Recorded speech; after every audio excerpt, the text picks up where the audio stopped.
तो सीधे आपको लेकर चलते हैं राजधानी लखनऊ, जहां आज वीर सावरकर की पुण्यतिथि के अवसर पर मौजूद हैं। और कोठरी ऐसे स्थान पर थी जहां ठीक सामने फांसी दी जाती थी, क्योंकि वहां पर नियमित क्रांतिकारियों को फांसी दी जाती थी और उनके चिल्लाने की आवाज उनके कानों में नियमित गूंजती रहे, इसलिए उन्हें उस कोठरी में रखा गया था। आजादी के बाद जो सम्मान वीर सावरकर को मिलना चाहिए था, नहीं मिला। यहां तक कि इस देश को आजाद कराने के लिए वीर सावरकर ने कि जो पैतृक संपत्ति जब्त की गई थी, याद करिए कि 1947 में देश आजाद होता है, लेकिन 1960 तक भी वो संपत्ति उन्हें वापस नहीं प्राप्त हो पाई थी। और जब उनसे पूछा गया कि अब तो भारत आजाद हो गया है, आपकी लड़ाई तो भारत को आजाद कराने की थी, आपकी पैतृक संपत्ति आपको वापस नहीं मिल पाई, उन्होंने कहा मेरी लड़ाई अपनी पैतृक संपत्ति को लेने की नहीं थी, मेरी लड़ाई भारत की स्वाधीनता को लेकर के थी। और भारत 3/4 भारत हम लोग वापस ले चुके हैं और अभी हमारी लड़ाई 1/4 भारत की और है।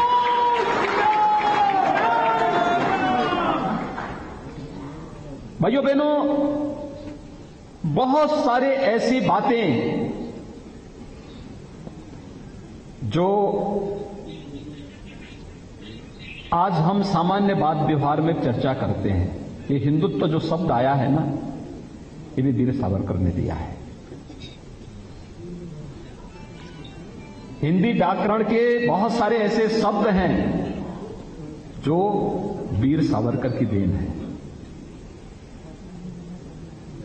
हिंदू की परिभाषा क्या हो सकती है? एक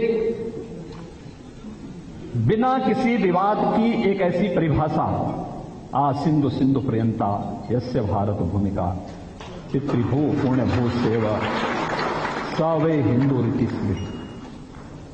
इस परिभाषा को भी अगर किसी एक युग दृष्टा राष्ट्र ऋषि ने इस भारत को दी और सनातन हिंदू धर्मावलंबियों को दी कि आपकी वास्तविक पहचान क्या है और कैसे आपको हिंदू कहा जाएगा, यह भी वीर सावरकर की देन है।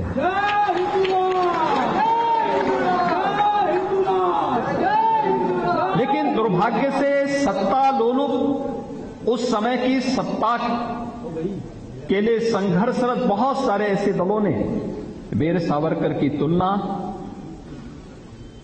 जिन्ना से करने का कुत्सित प्रयास भी किया और उसका खंडन हमेशा वीर सावरकर ने किया। उन्होंने कहा था कि वीर सावरकर ने इस बात को कहा, उन्होंने कहा जिन्ना की दृष्टि एक संकुचित है, संकीर्ण है, राष्ट्र तोड़क है, वह विराटता नहीं उसके अंदर है। उनकी दृष्टि बहुत संकीर्ण है, वह केवल मुस्लिम की बात करता है, भारत के विभाजन की साजिश का हिस्सेदार बन रहा है। लेकिन मेरी दृष्टि संपूर्ण भारत की है। जो कानून भारत में हिंदुओं पर लागू हो वह मुसलमानों पर भी लागू हो, वह क्रिश्चियन पर भी लागू हो, वह पारसियों पर भी लागू हो, मैं इसका पक्षधर हूं।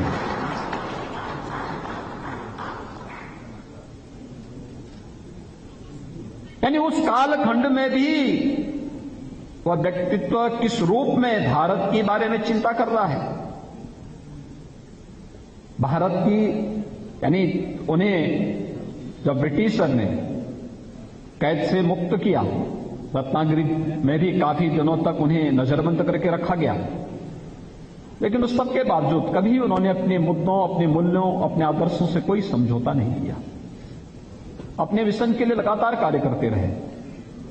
राष्ट्रपिता महात्मा गांधी, नेताजी सुभाष चंद्र बोस और भारत माता की उस समय की तत्कालीन तमाम राष्ट्रीय नेताओं के साथ उनका संवाद, उनका संपर्क ये लगातार बना रहा है।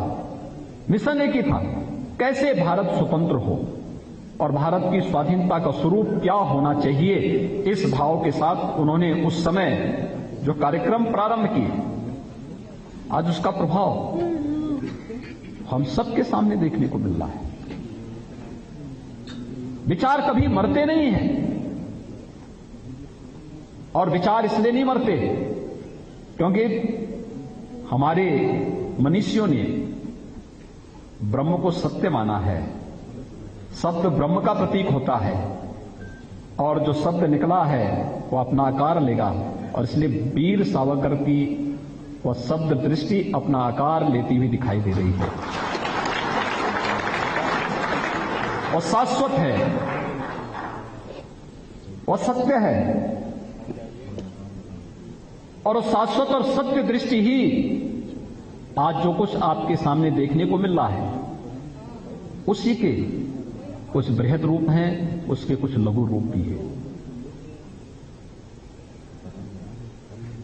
अगर वीर सावरकर की बात को कांग्रेस ने माना होता तो देश विभाजन की त्रासदी से बच गया होता। वीर सावरकर की इस कृति का विमोचन अमृत महोत्सव वर्ष में हो रहा है।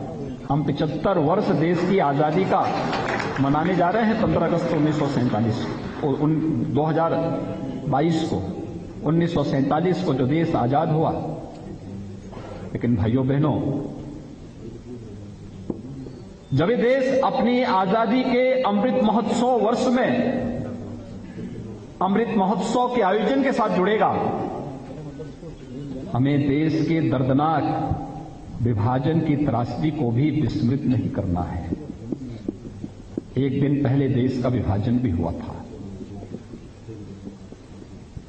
अगर उस समय का नेतृत्व दृढ़ इच्छा शक्ति से कार्य लेता तो देश का भी दुर्भाग्यपूर्ण विभाजन नहीं होता, अमानवीय अत्याचार नहीं होते, लाखों लोगों की निर्मम हत्या नहीं होती।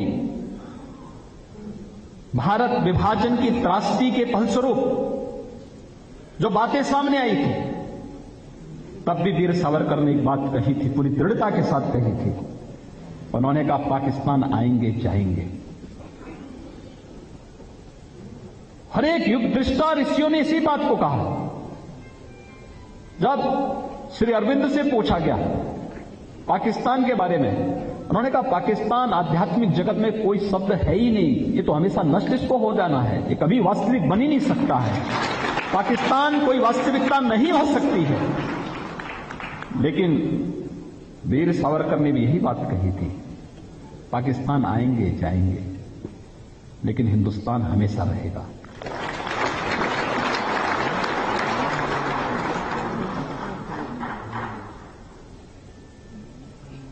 हिंदुस्तान के बारे में उस समय की विभाजन की त्रासदी को देखते हुए भी जिस मजबूती के साथ उन्होंने इस बात को कही थी, मुझे लगता है हर भारतीय को उस दृष्टिकोण को अपनाने की आवश्यकता है। नेशन फर्स्ट की थ्योरी यही आज की वास्तविकता है। आदरणीय प्रधानमंत्री जी जब अमृत महोत्सव वर्ष के साथ पूरे देश को जोड़ रहे हैं, आयोजन केवल 15 अगस्त 2022 का नहीं है, आगामी 25 वर्षों का है, अमृत काल का है। इन 25 वर्षों में भारत को हमें कहां लेके जाना है, और उन 25 वर्षों का एक विजन हम सबके सामने बहुत स्पष्ट होना चाहिए। अगर नेशन फर्स्ट की इस थ्योरी को हमने अपनाया होता 1947 में, देश का विभाजन नहीं होता। नेशन फर्स्ट की थ्योरी को अगर हमने अपनाया होता 1962 में, चीन की हिम्मत नहीं थी कि वह भारत पर हमला कर पाता। नेशन फर्स्ट की नीति को हमने अपनाया होता 1965 में, बहादुर सैनिकों के द्वारा पाकिस्तान पर विजय के बाद भी समझौते के टेबल पर भारत के सामने वो स्थिति नहीं पैदा होती जो आतंकवाद और उग्रवाद के रूप में पूरा देश झेल रहा है। 1971 के नेशन फर्स्ट की थ्योरी को भारत ने अपनाया होता तो युद्ध में पाकिस्तान के 95,000 सैनिकों को आत्मसमर्पण के लिए मजबूर करने के लिए भारत के बहादुर सैनिकों के इस प्रयास पर पाकिस्तान अपनी धूर्ततापूर्ण कुदृष्टि से आज भी भारत के अंदर आतंकवाद और अलगाववाद को प्रेरित और प्रोत्साहित करने का दुस्साहस नहीं कर पाता है। यानी हम हमेशा कही जाती थी कि हम तो हमारे सैनिक जीतते थे, लेकिन तुष्टीकरण की नीति के नाते हम लोग हमेशा समझौते की टेबल पर हार जाते थे और यही तो होता रहा। पर सावरकर की दृष्टि थी जो बार बार आगाह करती थी और इस पुस्तक के बारे में जो आज यहां पर इस कृति को उदय जी ने और चिरायु जी ने जो कृति यहां पर दी वीर सावरकर के बारे में, मेरे लिए इसलिए महत्वपूर्ण है क्योंकि उत्तर प्रदेश में वीर सावरकर का पहला आगमन गोरखपुर में हिंदू महासभा के किसी कार्यक्रम में हुआ था। गोरखपीठ के द्वारा आयोजित कार्यक्रम में ही उस आयोजन में 1946 में गोरखपुर में हुआ था और उस समय